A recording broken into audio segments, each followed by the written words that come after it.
Hello YouTube.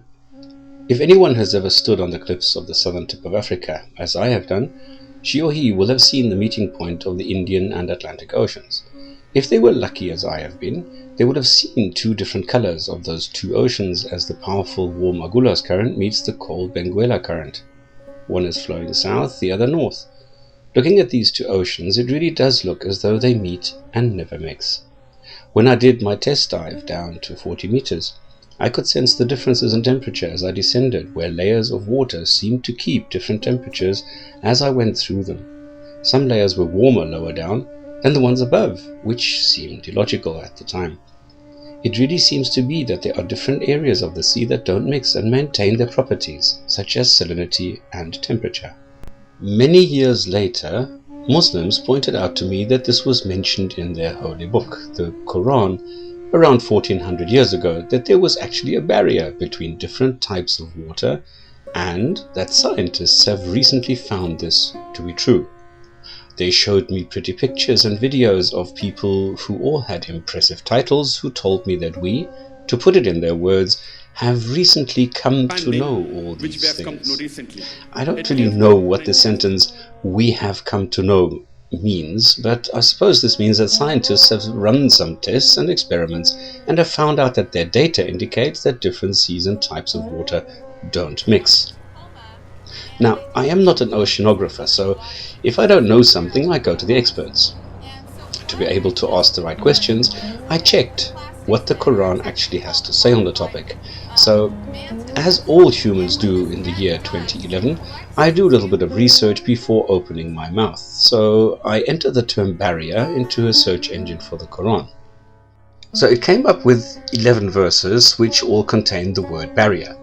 If we look at the contents of the verses, we see that the first one has nothing to do with our kind of barrier. The second one is also a different kind of barrier. The third one is a barrier talking about the Gog and the Magog, and the fourth one is a different kind of barrier. The fifth one is a repetition of the Gog and the Magog. The sixth one is also not kind of the seventh one, here we go. He has let free two seas kinds of water, one palatable and sweet. There is a barrier between them, and the next one is about a god who boasts about his achievements, who is talking about a flattened, solid and stationary earth, and then a barrier between the two seas. Then we have again a different kind of barrier. The last one is a barrier which none of them can transgress. So what we have is chapter number 25, verse 53. And he it is who hath given independence to the two seas, though they meet, one palatable sweet and the other saltish bitter, and has set a bar and a forbidding ban between them. Then chapter 27, verse 61. Is he not best who made the earth a fixed abode, and placed rivers in the folds, and placed from firm hills therein, and has set a barrier between the two seas? And in chapter 55, he hath loosed the two seas they meet, there is a barrier between them, they encroach not one from the other. Well, it looks as though we have two different sets of statements here. One saying that the different seas don't move into the other's territory, and the other claiming that salt water and palatable or sweet water can't mix. Sounds like we're looking at either a vertical or horizontal barrier, so let's take a look at this. Now, keeping in mind my earlier observation of the Indian and Atlantic Ocean meeting at the tip of South Africa, it would seem like they don't mix and move into each other. But that is just my personal observation, a highly superficial one at that, as all I'm observing is light being reflected in different ways from water with different properties.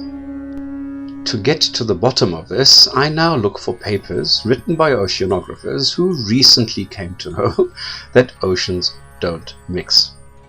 But these experts on the topic don't write anything about this. Not one expert in the field mentions the Quran as a source or refers to any kind of barrier.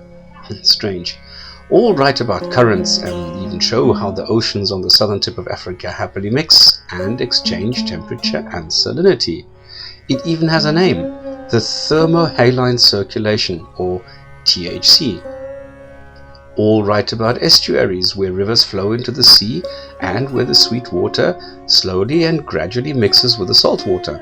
the further away from the mouth of the river one goes, the more the water gets salty until it is mere salt water.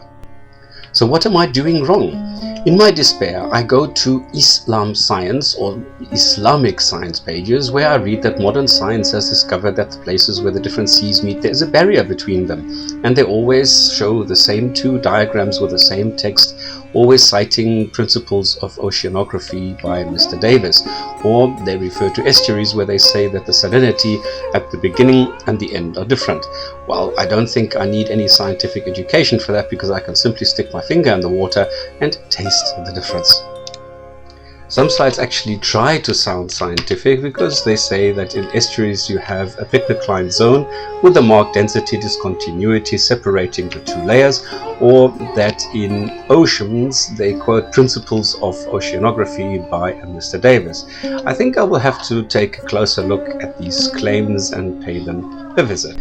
As I've already pointed out, when you go to these pages, you always find the same two diagrams, which are always figures 13 and 14, regardless of where they are on the page. They always say the same things, and they always refer to Mr. Davis and his book. So let's take a look at the original of the book. What we see is that on pages 92 and 93, you have the same diagram. But unfortunately, what happens is that the caption was deleted, because the original says the Mediterranean sea water as it enters the Atlantic over the Gibraltar Sill. Nothing about a barrier. But this can't be, as it means that the Mediterranean Sea is in fact entering the Atlantic Ocean, and that is not allowed to be. So it is deleted and replaced with a more Quran-friendly text. Reading the text in the book by Davis, we see nothing about a barrier, and that the book is talking about water masses, not two seas meeting.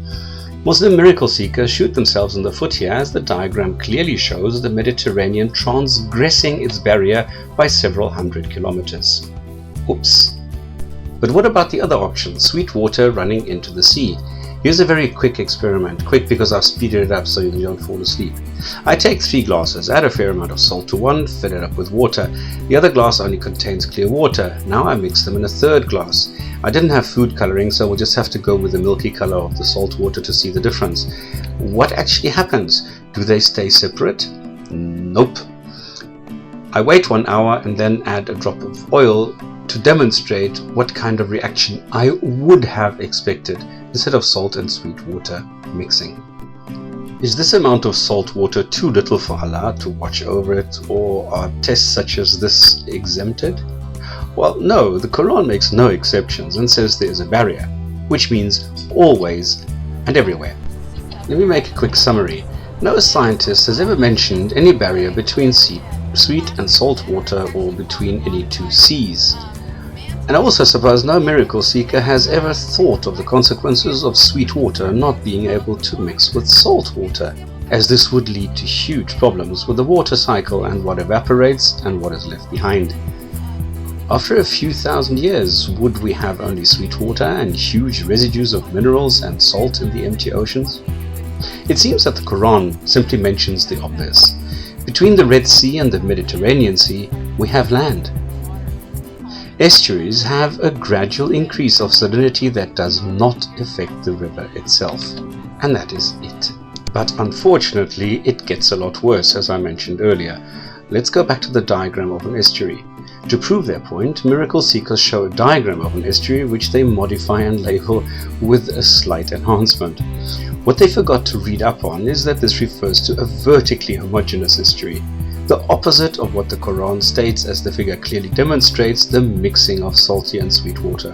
They use a vertically mixed estuary instead of a vertically stratified example. They mention a Pycnocline zone, which is a vertical density gradient and not a horizontal one, as shown in their diagram. Oops. But there is another possibility, and that is that the last verse simply refers to horizontal and not vertical barrier, which follows Aristotle's statement that the drinkable sweet water then is light, and is all of it drawn up, the salt water is heavy and remains behind. Now Muhammad maybe understood this and called it a barrier, which is nonsensical as both meet, like when it rains. But when making an observation, it depends on the personality of the observer whether this will be transmitted as a fact and to be accepted without any questioning, or whether an observer goes and investigates the reasons and underlying facts for an observation. A negative example is Islam Responses 111, who considers Harun Yahya to be a scientist and who, after I pointed out some errors in his video, initially tried to school me and then simply did what many Muslim miracle seekers do best: block the truth out and remain ignorant about the truth, not realizing that they are the ones being misled and lied to. He thinks the BBC is an American channel and makes fun of the two books the Quran is based on, the Jewish and Christian Bibles. What causes miracle seekers to quote the Davis book at all is that it mentions the unique properties of the Gibraltar sill as a partial barrier, restricting, not prohibiting, circulation and mixing, something that normally happens within a few kilometers. The book actually explains the totally logical and scientifically proven layers of water, which retain their temperature and salinity and thus density for a while, something that can be observed when standing on the cliffs of South Africa or when descending during a dive in an ocean. But of course the waters mix due to currents and any kind of movement in the water. Conclusion. All in all, the barrier claim is non-scientific, factually incorrect and hardly a miracle. But then, if you are a Muslim and have sufficient faith that your God exists, this small detail should not deter you from believing what can't be proven. Thank you for your time.